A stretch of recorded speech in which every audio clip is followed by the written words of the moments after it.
আপনি যখন সাফা মারওয়া সাইর পরে মাকামে ইব্রাহিমের পরে যখন আপনি 7 তাওয়াফ দিতে যাবেন, মুলতাজিম শরীফে হাত দেবেন, রব্বে করিমের দয়ার কথা মনে পড়ে যাবে।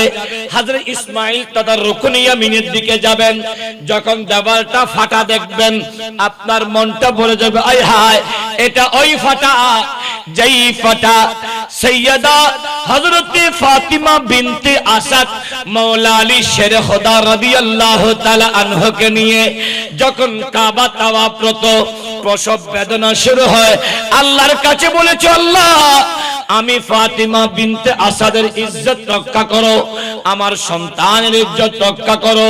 ওই সময় আল্লাহ ফাতিমা বিনতে আসাদের জন্য কাবার দেওয়ালটা আলাদা করে ফাঁক করে ফেটে ওখানে প্রবেশ করার সুযোগ দিয়েছেন। এ বন্ধুরে, আপনি যখন এভাবে আল্লাহর নিদর্শন সমূহকে প্রদক্ষিণ করতে থাকবেন, আপনার জীবন পরিবর্তন হবে। কারণ এই মনীষীগুলো আল্লাহকে কিভাবে রাজি করেছেন, এদের আদর্শটা যদি আপনি ধারণ করেন, আপনার জীবনটা পরিবর্তন হবে। আল্লাহ বলছেন যে ঈমান আনে ঈমানদার কারা? আমরা সাধারণ পক্ষে বুঝি যারা বলেছে আমানতু বিল্লাহি ওয়া মালাইকাতিহি ওয়া কুতুবিহি ওয়া রুসুলিহি ওয়াল ইয়াউমিল আখির ওয়াল কদরে, যারা আল্লাহর উপর, রাসূলগণের উপর, কিতাব সমূহের উপর, আখিরাতের উপর, তাকদীরের উপর যারা এভাবে বিশ্বাস স্থাপন করে, তাদেরকে আমরা এক বাক্যে বলি আমানু তথা মুমিন। বড় করে বলি। আর নবী শামসুদ্দোহা সাল্লাল্লাহু তাআলা আলাইহি ওয়াসাল্লাম সাইয়্যিদুনা ফারুক আযম রাদিয়াল্লাহু তাআলা আমার নবী শামসুদ্দোহা সাল্লাল্লাহু তাআলা আলাইহি ওয়াসাল্লামের কাছে এসে বললেন, ইয়া রাসূলুল্লাহ, আমার জান ব্যতীত পৃথিবীর সব কিছু চেয়ে আমি আপনাকে ভালোবাসি। আমার নবী বলছেন, আই উমর, তুমি এখনো পরিপূর্ণ মুমিন হতে পারোনি। কারণ নবী বলছেন, অতক্ষণ মুমিন হবে না যতক্ষণ তোমার জান, তোমার মাল, সমস্ত কায়নাতের চেয়ে আমি নবীর ভালোবাসা, আমি নবীর আনুগত্য, এতাআত বেশি হবে না। তাই ফারুক আজম বলছে, নবী আমি এখন পরিপূর্ণভাবে আমার জান, মাল সব কিছু চেয়ে আপনি মদিনাওয়ালা রাসূলকে ভালোবাসি। বড় করে বলি। আমার নবী বলছেন, এখন তুমি মুমিনে কামেল। প্যারা হাজরিন, একজন আরবি এসে আমার নবী, সহিহ মুসলিমের হাদিস, উলামায়ে কেরাম আছে, আমার নিজামী সাহেব কেবলা আছেন, ভুল হলে শুধরি দেবেন। কারণ মানুষ ভুলও করবে, মানুষের দোষও আছে, গুণও আছে। গুণটা প্রচার করা, দোষটা গোপন করা, এটা মুমিনদের আলাদা। আর যিনি গুণটাকে গোপন করে দোষটাকে ওপেন করে চলে, উনি ঈমানদার নয়। এজন্য মনে রাখতে হয়, একজন আরবি এসে আমার নবীর কাছে জিজ্ঞেস করলেন, ইয়া রাসূলুল্লাহ মাতা সাআ, নবী কিয়ামত কখন হবে? আমার নবী উত্তরটা এভাবে দিচ্ছেন, মা আ'আদাতা লাহা, তুমি কিয়ামতের জন্য কি জোগাড় করেছো? নবী উত্তরটা দেননি। আমার নবী বলছেন, তুমি কিয়ামতের কখন হবে জিজ্ঞেস করছো, কিয়ামতের জন্য কি জোগাড় করেছো? সে বলে, ইয়া রাসূলুল্লাহ, তেমন কোনো সদকা আমার কাছে নেই, তেমন নামাজও আমি পড়তে পারিনি, তেমন ভালো কাজ আমি করতে পারিনি। ওয়ালাকিন্নী উহিব্বুল্লাহ ওয়া রাসূলা, কিন্তু আমি আল্লাহ এবং রাসূলকে আমার জানের চেয়ে বেশি ভালোবেসেছি। বড় করে বলি না সুবহানাল্লাহ, মাশাআল্লাহ। একের পর এক আমাদের উলামায়ে কেরাম, উলামায়ে আহলে সুন্নাহ আসছেন।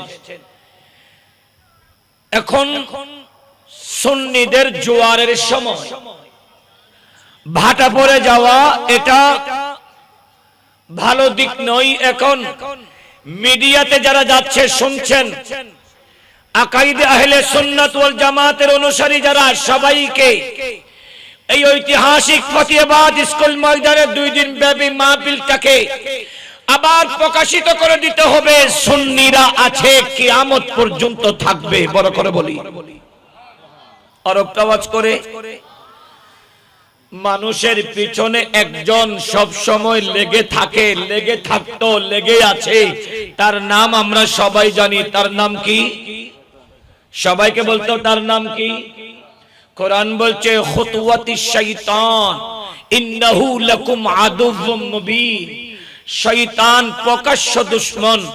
শয়তানের পদাঙ্ক অনুসরণ করো না, কারণ শয়তান তোমাদের প্রকাশ্য দুশমন। তো শয়তান লেগে আছে, লেগেছিল তো আল্লামা আল্লাহ এবং রাসূল কবুল করেছেন। সুন্নিদের উলামায়ে কেরামের কফলটা তথা তাদের কলবটা মুনাওয়ার করে দিয়েছেন। সব ভেদাভেদ ভুলে সমস্ত সুন্নি আকাবির যখন এক মঞ্চে এসে গেছে, আম সুন্নি জনতাদের উচিত আপন আপন পীরের অনুসারী হলেও এটা মাথার উপর রেখে এই মাহফিলটাকে সাজিয়ে তোলা, ঠিক কিনা? প্যারা হাজরিন, তো আমার নবী শামসুদ দুহা বলছেন, হে আরবি, তুমি কিয়ামতের জন্য কি কি জোগাড় করেছে? যখন বলেছে আমি তেমন রোজাও রাখতে পারিনি, তেমন সালাত পড়তে পারিনি, তেমন ভালো কাজ করতে পারিনি। হ্যাঁ করেছি, আমি যতটুকু আমার কুওয়াতে সম্ভব অতটুক পরিপূর্ণভাবে, যেভাবে নবীগণ করেছেন, সিদ্দিকিনগণ করেছেন, শহীদগণ করেছেন, ওইভাবে আমল করতে পারিনি।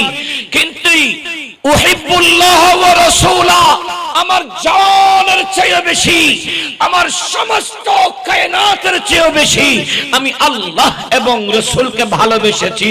আমার নবী শামসুদ দুহা বলেন, তুমি যাকে ভালোবেসেছো তার সাথেই তো তোমার হাসর হবে। বড় করে বলি না সুবহানাল্লাহ। আনতা মা'a মান আহবাবতা, দুনিয়াতে তুমি যাকে ভালোবাসেছো তার সাথে তোমার হাসর হবে। এজন্য আমরা সুন্নিরা নবী নবী করি, কারণ নবী ছাড়া আমাদের কোনো সাহারা নেই, দুনিয়াতেও নেই। কারণ দুনিয়াতে আল্লাহ বলছেন আমার নবীকে মালিকে মুখতার করে পাঠিয়েছেন, আর নবী বলছেন আল্লাহ দেন আমি বন্টন করি। তো কবরেও আমার নবী শামসুদ দুহা আছেন। যখন পৃথিবীর কোনো আপনজন ছেলের সাথে, বাবার সাথে, মায়ের সাথে, বিবির সাথে কেউ যাবে না, সেই অন্ধকার কবরও নবী বলছেন আমি আছি। এবং নবী বলছেন ফুলসিরাতের পার 30 বছরের রাস্তা, এই কঠিন রাস্তা ব্রিজটা পার হতে পারবে না। ওই সময় নবী বলছেন আমি আছি। মিজানের পাল্লাতে যখন কেউ আপনাকে সাহায্য করার ক্ষমতা রাখে না, যখন সমস্ত বনি আদম আদম নবীর কাছে সাহায্য চাইবে, ফাবিদালিকাস্তাগাসু বিআদম, আদম নবীর কাছে সাহায্য চাইবে, উনি অপারগতা স্বীকার করবেন। সুম্মা বিমূসা, মূসা নবীর কাছে যাবে, মূসা নবী অপারগতা স্বীকার করবেন। সবার শেষে যখন আমার মুস্তাফার কাছে যাবেন, আমার নবী বলছেন আমি তোমাদেরই অপেক্ষায় আছি। বড় করে বলি, মিজানের পাল্লায় আমার নবীকে পাওয়া যাবে। নয় নয়, আমার নবী শামসুদ দুহা বলেন 12 সূর্যের তাপ যখন পড়বে, এই কঠিন মুহূর্তে নিসফুল উজুন, তোমাদের কানের লতি পর্যন্ত যখন ঘাম হবে, ওই ঘামে কেউ সাঁতরাতে থাকবে। এই কঠিন মুহূর্তে আমি মুস্তাফা তোমাদেরকে হাউজে কাউসারের পানি পান করাবো। বড় করে বলি, প্যারা হাজরি, সেই নবী সরবরে কায়নাত শামসুদ দুহা সাল্লাল্লাহু তাআলা আলাইহি ওয়াসাল্লাম কে দুনিয়াতেও পাওয়া যায়, কবরও পাওয়া যায়, কিয়ামতের ময়দানও পাওয়া যায়। তো যাকে সর্বস্ত্র পাওয়া যায় তিনি উম্মতের একমাত্র সার্টিফিকেট। বড় করে বলি না সুবহানাল্লাহ। প্যারা হাজরিন, সেই নবী সরবরে কায়নাত পৃথিবীতে আসছেন, অনিসলামিক কর্মগুলাকে ধ্বংস করে ইসলামের আলোতে আলোকিত করার জন্য। কারণ আল্লাহর কাছে প্রিয়তম ধর্ম, মনোনীত ধর্ম একটাই, ইন্নাদ-দীনা ইনদাল্লাহিল ইসলাম। সেই ধর্মের নাম হলো ইসলাম। তো ইসলাম যদি আল্লাহর মনোনীত ধর্ম হয়, সেই ধর্মে তো মানবতা আছে। আজকে মুসলমানদের সমাজে মানবতা উঠে গেছে কেন? ইসলাম যদি আল্লাহর মনোনীত ধর্ম হয়, ইসলাম তো শালীনতা। মুসলমানদের সমাজে শালীনতা উঠে গেছে কেন? নেই কেন? ইসলাম তো আল্লাহর মনোনীত ধর্ম, ইসলাম তো শৃঙ্খলা। মুসলমানদের সমাজে শৃঙ্খলা নেই কেন? ইসলাম তো একতা, মুসলমানদের সমাজে একতা নেই কেন? ইসলাম তো একাগ্রতা, মুসলমানদের সমাজে একাগ্রতা নেই কেন? ইসলাম তো আপনার বদান্যতা, মুসলমানদের সমাজে বদান্যতা নেই কেন? একটুখানি যদি আমরা দেখি, আমরা মুখে ইসলামের অনুসারী আর আমাদের চরিত্রে ইসলামের আদর্শের অভাব দেখি না। আপনি দেখুন মুসলমানদের পারিবারিক জীবনে প্রতিটা ঘরে দেখেন শান্তি নেই। আগে মুসলমানদের ঘরে শান্তি ছিল, কারণ মুসলমানের কামাই যত ছিল খরচ তার চেয়ে কম ছিল। এজন্য আমাদের বাপ দাদারা অল্প কামাই করে তাদের সন্তানগুলোকে মানুষ করেছে। আবার সন্তানদের ভবিষ্যৎ কিভাবে করা যায় সেটা চিন্তা ভাবনা করে গাড়ির জায়গা জমি কিনে সন্তানদেরকে পরিপূর্ণ করেছে। আজকে মুসলমানদের সমাজে লাখো লাখো টাকা কামাই করা সত্ত্বেও মাস শেষ হলে সন্তান চালানোর, পরিবার চালানোর হাতে টাকা থাকে না। ঋণ আর সুদ আর ঘুষ নিয়ে সংসার চালাতে হয়। কেন? কারণ একটাই, মুসলমানদের আদর্শ কোরআন এবং সুন্নাহ থেকে দূরে চলে গেছে, ঠিক কিনা? দ্বিতীয় নম্বর, আগেরকার মুসলমানদের ঘরে কোরআন তেলাওয়াত চলতো, ছেলেরা মক্তবে কোরআন তেলাওয়াত করত, মুরব্বীরা মসজিদের বারান্দায় কোরআন তেলাওয়াত করত। আর এখনকার মুসলমানদের ঘরে সকালে সূর্য উঠে 10টায়, সকালে চা নাস্তার টাইম হয় 11টায়। সকালে মুসলমানদের ঘরে কোরআন তেলাওয়াত নেই, ব্যবসা বাণিজ্যে কোরআন তেলাওয়াত নেই, মক্তবে ছাত্র নেই। যেই কারণে যখন সমাজ থেকে কোরআন তেলাওয়াত উঠে যায়, নবী শামসুদ্দোহা বলছেন, আমি ওই দিন সরার করব বলেছিলাম, ওয়াল কুরআনু গরীবুন ফি মানজিলিন লা ইয়াকরাউনা ফিহি। মুসলমানদের ঘর অসহায়, গরীব হয়ে যায় যাদের ঘরে কোরআন আছে কিন্তু কোরআন তেলাওয়াতকারী নেই। আজকে মুসলমানদের ঘরে ঘরে কোরআন আছে, সকালবেলা কোরআন তেলাওয়াত করার মানুষ নেই, যেই কারণে ঘরের রহমতের বিপরীত গজব আসছে, ঠিক কিনা? আগে তো মুসলমানদের ঘরে লোহার, স্টিলের, এসএসের কোন দরওয়াজা ছিল না। আমরা ছোট ছিলাম, আমাদের ঘরে বেড়ার দরওয়াজা ছিল। আমাদের নিজামী সাহেবদের মতো যারা ছিল এদের ঘরে গাছের দরওয়াজা ছিল। ওই সময় এসএস ছিল না। সকাল হওয়ার সাথে সাথে পুরুষেরা মসজিদে গেলে মা বোনেরা দরওয়াজা খুলে দিয়েছে, জানালা খুলে দিয়েছে। ওই সময় ব্যাংক ব্যালেন্স দূরে ছিল না, ঘরের ভিতরে গাছের দ্বারা তৈরি সিন্দুক ছিল। আর সিন্দুকটা ভিতরের রুমে ছিল না, সামনের রুমে ছিল। টাকা পয়সা স্বর্ণালংকার সামনের রুমে সিন্দুকে থাকতো, আর দরওয়াজা খুলে দিত। মুরব্বীরা বলতো, দরওয়াজা খুলে দে, ফজরের নামাজের পরে রহমতের ফেরেশতারা রহমত নিয়ে আসে। বড় করে বলি, আজকে তো মুসলমানদের ঘরে সেই রহমত আসার কোনো সুযোগ নেই, কারণ তাদের দরওয়াজা খোলা হয় 10টায়। 3 নম্বরে আপনি দেখুন, মুসলমানদের প্রতিটা এলাকায় মসজিদ ভরপুর হচ্ছে। জুমার দিনে মসজিদের জায়গা দেওয়ার সংকলন হয় না, মসজিদ 2 তল 3 তলা করতে হয়। কিন্তু প্রতিদিন 5 ওয়াক্ত নামাজের ভিতরে ফজরের নামাজে মুসল্লি হয় না, এটাও আমার নবী 1000 বছর আগে বলেছেন। আল মসজিদু গরীবুন ফি কওমিন লা ইউসাল্লুনা ফীহি। কিয়ামতের আগে আগে প্রতিটা মহল্লায় মসজিদ হবে, কিন্তু মসজিদগুলা মুসল্লি শূন্য হবে, কারণ যারা মসজিদ বানিয়েছে তারা মসজিদে নামাজ পড়তে যাবে না। আজকে মসজিদ শূন্য, সকালে মুসল্লি হয় না। এখন তো আরো হবে না শীতকাল, গরমকালে তো পড়ে না, শীতকাল তো এমনিতেও হবে না। শুধু সপ্তাহে একদিন এসে মসজিদের ইমাম মুয়াজ্জিন খতিবের দোষ তালাশ করে এইরকম ফজিলতওয়ালা কিছু মানুষ দেশে আছে না নাই? শুধু সপ্তাহে একদিন আসবে, খতিব সাহেবের টাইম লম্বা হলো কেন, খুতবাটা লম্বা হলো কেন, মোনাজাতে আমার নাম ধরে নাই কেন, ইমাম সাহাব কই গেছে, দাওয়াত পড়বে কেন, মুয়াজ্জিন মসজিদে ধুধুলাবালি হচ্ছে কেন, এগুলা নিয়ে চিল্লাচিল্লি করে কিভাবে তাদের বেতনটা 5 তারিখ থেকে 15 তারিখ করা যায় সেই চিন্তায় মগ্ন থাকে। এই রকম ফজিলতওয়ালা মানুষ মুসলমানদের সমাজে আছে, ঠিক কিনা? প্যারা হাজরিন, সরওয়ারে কায়নাত শামসুদ্দোহা সাল্লাল্লাহু তাআলা আলাইহি ওয়াসাল্লাম হাদিসে পাকে বর্ণনা করছেন।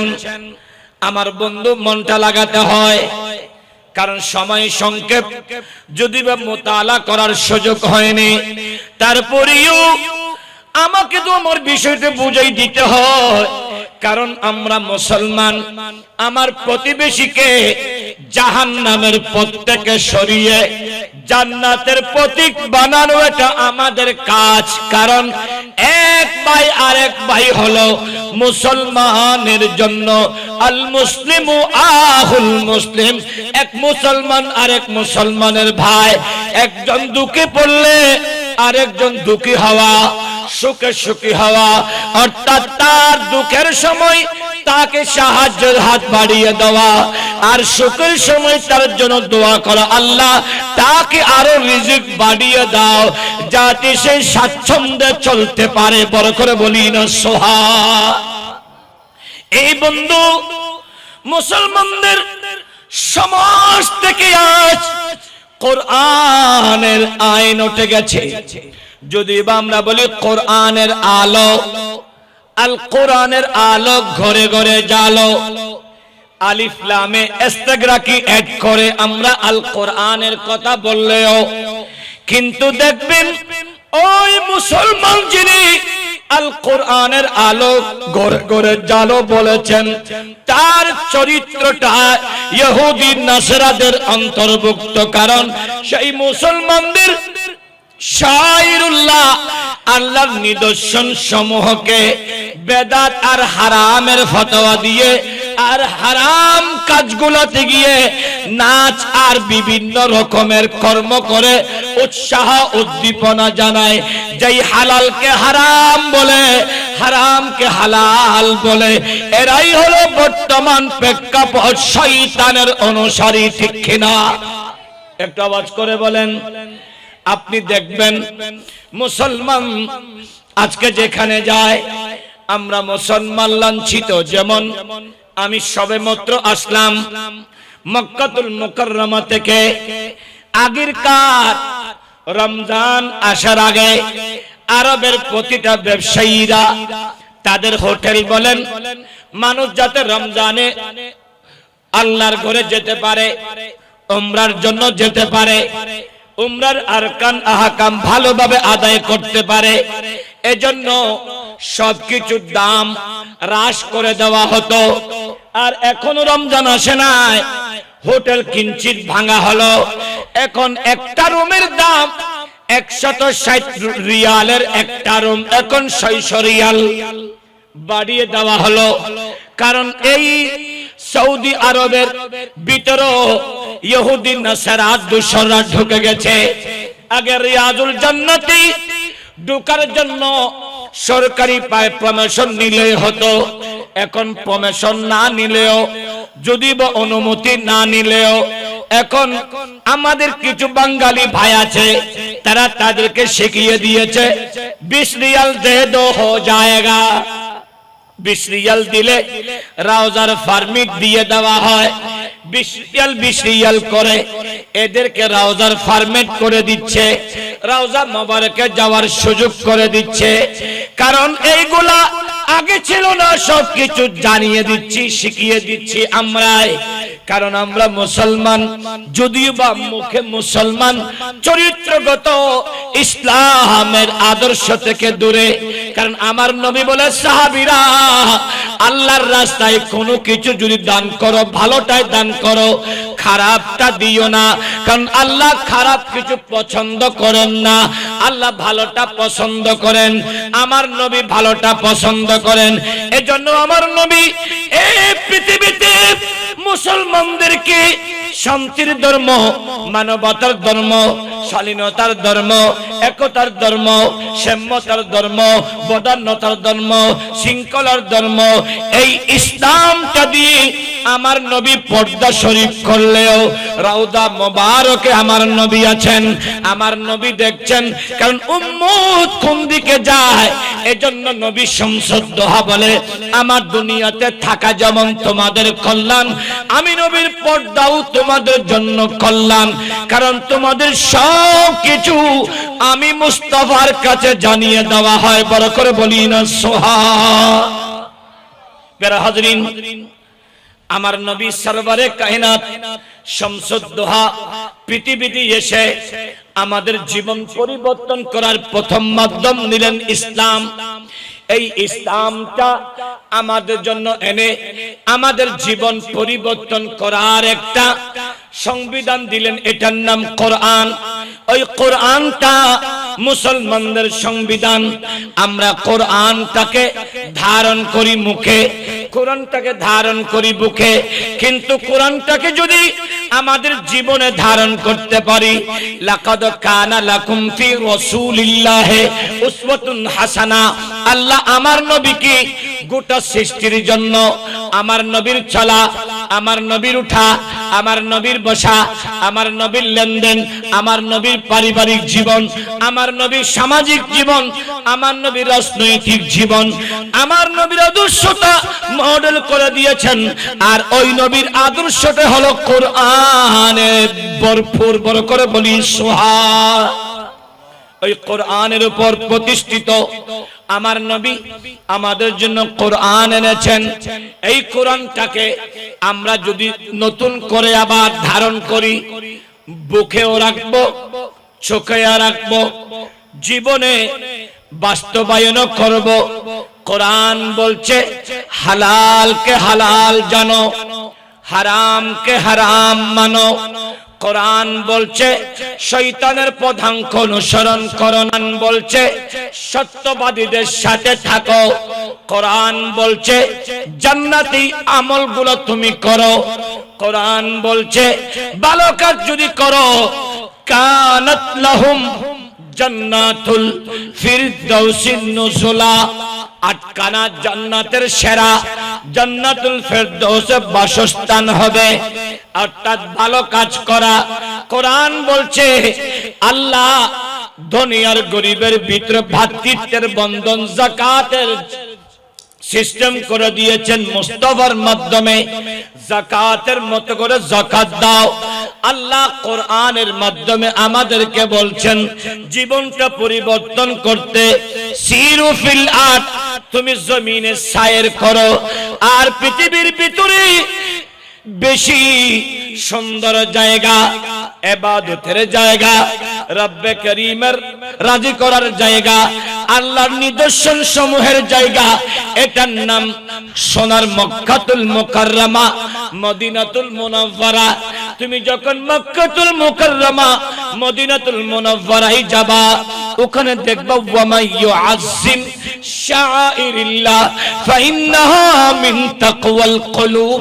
তোমার কলবে ইতমিনানের জন্য তুমি আল্লাহর নিদর্শন সমূহকে যখন দেখবা, আল্লাহর নিদর্শন সমূহ যখন একেবারে গোটা আল্লাহর নিদর্শনগুলা দেখে দেখে তুমি যখন এগুলা নিয়ে চিন্তা ভাবনা করবা তোমার জীবনটা পরিবর্তন হবে। কারণ তুমি যখন সাফা মারওয়া পাহাড়ে যাবা, ওই সাফা মারওয়া সাই করার সময় আম্মা জান হাজিরা আলাইহিস সালামের কথা স্মরণ করবে। উনি সন্তানকে বাঁচানোর জন্য একবার সাফা আর একবার মারওয়া গিয়েছে। তুমি যখন এটা করবা, সাই করার সময় হাজিরা আলাইহিস সালামের কথা স্মরণ আসবে, তখন তোমার জীবনটা মা এবং সন্তানের দিকে যাবে। দ্বিতীয় নম্বরে তুমি যখন ওয়াত্তাখিযু মিন মাকামি ইব্রাহিম মুসাল্লা, মাকামে ইব্রাহিম পাথরকে সামনে নিয়ে 2 রাকাত নামাজ পড়তে যাবে। 7 তাওয়াফের পরে মাকাম ইব্রাহিমকে নিয়ে 2 রাকাত নামাজ পড়তে যাবে। তখন তোমার অন্তরে আসবে, আয় হায়, এটা ওই পাথর যেই পাথরের উপর দাঁড়িয়ে সাইয়্যিদুনা ইব্রাহিম খলিলুল্লাহ কাবা তৈরি করেছেন। এটা ওই পাথর যেই পাথরের উপর দাঁড়িয়ে সাইয়্যিদুনা ইব্রাহিম খলিলুল্লাহ আলাইহিস সালাতু ওয়াস সালাম আল্লাহর কাছে দোয়া করেছিল, ইসমাইল নবীর বংশে আমাদের কামলিওয়ালা নবীকে দেওয়ার জন্য। বড় করে বলি, আর একটা আওয়াজ করে। আপনি যখন সাফা মারওয়া সাইর পরে মাকামে ইব্রাহিমের পরে যখন আপনি 7 তাওয়াফ দিতে যাবেন, মুলতাজিম শরীফে হাত দেবেন, রব্বে করিমের দয়ার কথা মনে পড়ে যাবে। হযরত ইসমাইল তথা রুকন ইয়ামিনের দিকে যাবেন, যখন দেওয়ালটা ফাটা দেখবেন আপনার মনটা ভরে যাবে, আয় হায়, এটা ওই ফাটা যেই ফাটা সৈয়দা হযরত ফাতিমা বিনতে আসাদ মাওলা আলী শের খোদা রাদিয়াল্লাহু তাআলা আনহুকে নিয়ে যখন কাবা তাওয়াফরত প্রসব বেদনা শুরু হয়, আল্লাহর কাছে বলেছে, আল্লাহ আমি ফাতিমা বিনতে আসাদের ইজ্জত রক্ষা করো, আমার সন্তানের ইজ্জত রক্ষা করো। ওই সময় আল্লাহ ফাতিমা বিনতে আসাদের জন্য কাবার দেওয়ালটা আলাদা করে ভাগ করে ফেটে ওখানে প্রবেশ করার সুযোগ দিয়েছেন। এ বন্ধুরে, আপনি যখন এভাবে আল্লাহর নিদর্শন সমূহকে প্রদক্ষিণ করতে থাকবেন, আপনার জীবন পরিবর্তন হবে। কারণ এই মনীষীগুলো আল্লাহকে কিভাবে রাজি করেছেন, এদের আদর্শটা যদি আপনি ধারণ করেন, আপনার জীবনটা পরিবর্তন হবে। আর একটা আওয়াজ করে বলি, ফারুক আজম বলছেন, ও পাথর, হে হাজর আসওয়াদ, আমি তোমাকে সম্মান করতাম না, তোমাকে চুমু দিতাম না, তুমি পাথর, তোমার কোনো ক্ষমতা নাই, আমি তোমাকে ইজ্জত করতাম না। তুমি তাজিমের পাত্র হয়েছো, সম্মানের পাত্র হয়েছো একটা কারণে, কারণ হলো এ হযরত আসওয়াদ, তোমাকে ইমামুল আম্বিয়া নবী ধরেছেন, আমার নবী ধরেছেন, আর আমার নবী চুমু দিয়েছেন। আমার নবী হাতে লাগার কারণে তুমি হাজরে আবিয়াস, হাজর আসওয়াদে পরিণত হয়েছো। কিয়ামত পর্যন্ত ওই পাথর এত ক্ষমতাবান, আল্লাহ এত পাওয়ার দিয়েছেন।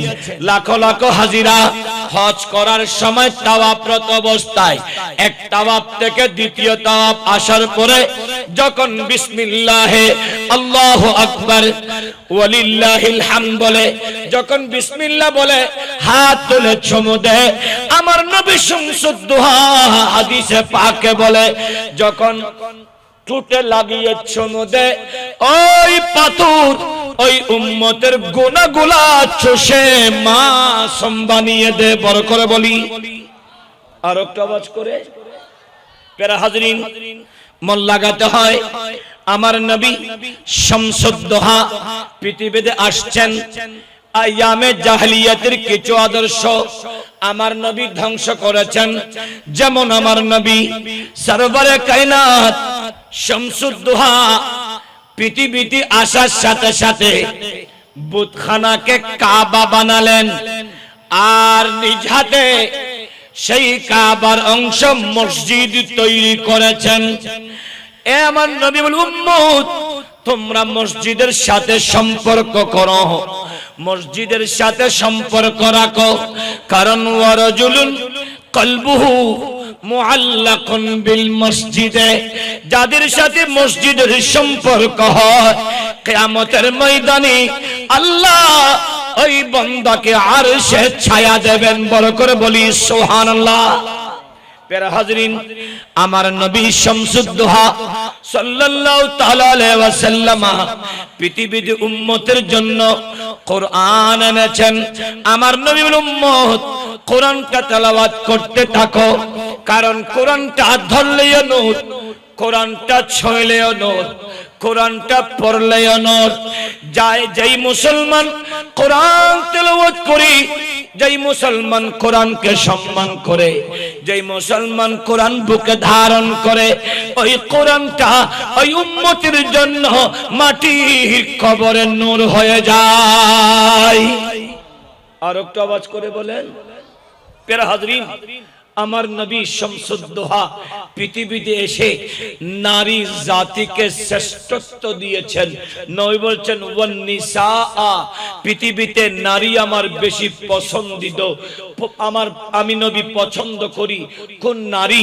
যেই নারী ওয়াকারনা ফি বুয়ুতিকুন্না, যেই নারী নিজেকে ঘরের ভিতরে নিজের ঘরকে মসজিদ বানিয়ে, যেই নারী ঘরে অবস্থান করে পর্দার ভিতর থাকে, ওই নারী আমার নবীর প্রিয়।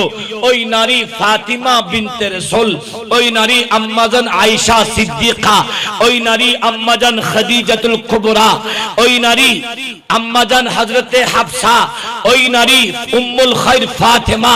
এভাবে কিয়ামত পর্যন্ত যেই নারী পর্দার ভিতরে কোরআন এবং সুন্নাহ ভিত্তিক জীবন যাপন করেছে, ওই নারী মদিনাওয়ালা নবীর কাছে প্রিয়। বড় করে বলি না সুবহানাল্লাহ।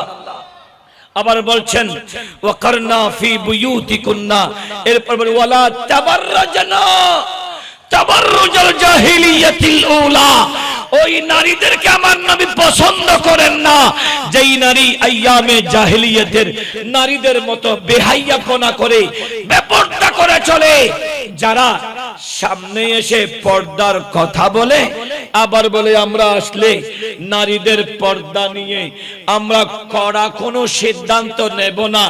যেই নারী চাই পর্দা রাখবে, যেই নারী চাই রাখবে না, আমরা ওনাদেরকে ছাড় দেব।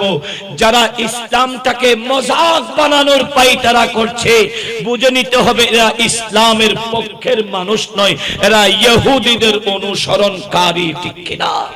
প্যারা হাজরিন, আমার নবী সরওয়ারে কায়নাত শামসুদ্দোহা সাল্লাল্লাহু তাআলা আলাইহি ওয়াসাল্লাম নারীদেরকে সর্বোচ্চ সম্মান দিয়েছেন, সম্মানিত করেছেন। নবী বলেন, নারী রে, তুমি মা হও, মা যদি হতে পারো তোমার দামটা তুমি হুমা জান্নাতুকা ওয়া নারুকার অন্তর্ভুক্ত হবে। তোমাকে সন্তানরা সম্মান করলে সন্তান জান্নাতি হয়, তোমাকে সন্তানরা অবহেলা করলে, তুমি তাদের উপর অসন্তুষ্ট হলে জাহান্নামী হয়। আজ মুসলমানদের সমাজে সেই মা বাবার সম্মান একেবারে শূন্যের কোঠায়। কারণ আমি উমরাতে ছিলাম, আমি দেখেছি একজন বাবাকে তার ছেলে বিবির কথা ধরে গলা দিয়ে ছুরি ঢুকিয়ে সন্তানকে হত্যা করেছে। যেই বাবাকে সন্তান হত্যা করে সেই সন্তান কখনো মুমিন হতে পারে? বলেন না পারে? আমার নবী বলছেন, ইসলাম কাউকে জোর করে ইসলামের দাওয়াত দিতে দেয় নাই, নিষেধ করেছে। কোরআন বলছে ইসলাম কাউকে জোর জবরদস্তি করে না। সুন্দর আর সাবলীল ভাষা, মধুর কণ্ঠে মানুষকে ইসলামের দিকে আনতে হয়। ঠিক কিনা? প্রিয় হাজরিন, আজকে মুসলমানদের সমাজ আমরা একের পর এক আল্লাহ এবং রাসূলের আদর্শ বাদ দেওয়া সমাজ থেকে শান্তি উঠে গেছে। দেখুন, যেই দিকে যাবেন মুসলমানদের সমাজে শান্তি এখন নেই। মুসলমানদের পারিবারিক জীবন, সামাজিক জীবন, রাষ্ট্রীয় জীবন কোন দিক দিয়ে শান্তি নেই। যদিও বা শান্তির কথা বলছে, শান্তি কোন দিক দিয়ে নেই। মারামারি আর কাটাকাটি, হত্যা আর ঝগড়া, ফসাদ আর ফসাদ, এই সমস্ত কর্ম বেড়েই চলেছে। এগুলা থেকে যদি বাঁচতে হয়, মুসলমানদেরকে মদিনাওয়ালার আদর্শ ছাড়া কোনো উপায়, আর সেই আদর্শের একটা নাম, সেটার নাম আহলে সুন্নাত ওয়াল জামাত।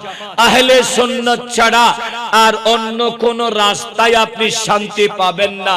কারো কাছে পাবেন বাঁশ, কারো কাছে পাবেন ঘাস, কারণ তারা বাঁশ আর ঘাস নিয়ে চলে। আর সুন্নিরা মুস্তাফার রঙে রাজাদিরাজ, কারণ আমরা মুস্তাফার প্রেমে জীবনটা উৎসর্গ করতে শিখেছি। মুজাদ্দিদে মিল্লাত ইমাম শেরেবাংলা থেকে, ইমাম শেরেবাংলা 18 বছরের রাজনৈতিক জীবন যাপন করেছেন, চেয়ারম্যানই করেছেন। এই 18 বছরের জীবন আদর্শ যদি ধারণ করেন, আপনি একটুখানি দেখেন, সবাই মুজাদ্দিদে মিল্লাত ইমাম শেরেবাংলাকে মানতে বাধ্য ছিলেন। বড় করে বলি, সেই আদর্শের নাম আহলে সুন্নাত ওয়াল জামাত। এজন্য সেই আদর্শটা প্রত্যেক মুসলমানদের ঘরে ঘরে ধারণ করতে হলে এই বর্তমান প্রেক্ষাপট, সুন্নিরা 3টা প্রতীকে মাঠে নেমেছে। একটা প্রতীকের নাম চেয়ার, আর একটা প্রতীকের নাম মোমবাতি, আর একটা প্রতীকের নাম একতারা। তিনটাই সুন্নি মুসলমানদের। এই সুন্নিগুলা যেখানে যাকে দেওয়া হয়, সব কিছু ভুলে সুন্নিরা যদি কাজ করে, সুন্নিরা যখন ঐক্যবদ্ধ হয়ে মাঠে নামে, সুন্নিদের সাথে কিয়ামত তক 72 ফেরকা কখনো পারেনি, পারবেও না। কারণ হ্যাঁ, আমাদের সুন্নিদের ভিতরে কিছু আছে গালফাড়াই করে, গালফাড়া করা পরিহার করে এমন ভাবে আমাদেরকে চলতে হবে যে আহলে সুন্নাত ওয়াল জামাত একমাত্র মুক্তির পথ। সেই পথের পথিক আল্লাহর ওলিগণ আমাদেরকে দিয়ে গেছেন, সেই পথ আমাদেরকে শহীদগণ দিয়ে গেছেন, সেই পথ আমাদেরকে সত্যবাদীগণ দিয়ে গেছেন, সেই পথ মদিনাওয়ালা রাসূল দিয়ে গেছেন। সেই পথটাকে আমাদেরকে ধারণ করে সমাজে এগিয়ে যেতে হবে। কারো সাথে দ্বন্দ্ব রাখা যাবে না, কারো সাথে ঝগড়া ফসাদ করা যাবে না। রব্বে করিম আমাদের সকলের আশা বসা আজকের খিদমতকে কবুল করুন, আমিন।